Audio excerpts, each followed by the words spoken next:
વિશ્વનું સૌથી મોટું cricket stadium Narendra Modi cricket stadium મોટેરામાં અને એની બાજુમાં જ નરેન્દ્ર મોદી ક્રિકેટ સ્ટેડિયમને પણ સમાવતું સરદાર સાહેબના નામે ભવ્ય સરદાર પટેલ સ્પોર્ટ એન્કલેવ બનાવવાની પણ શરૂઆત થઈ ગઈ છે મિત્રો। કોમનવેલ્થ ગેમોમાં 70 થી વધુ દેશો વચ્ચે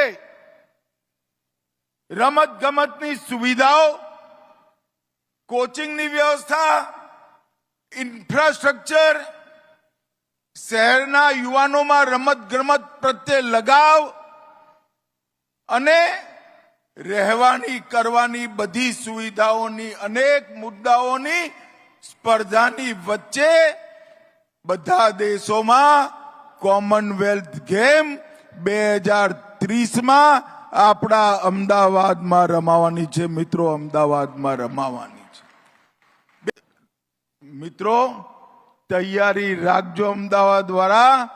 2036માં ઓલિમ્પિક પણ અમદાવાદમાં જ આવશે।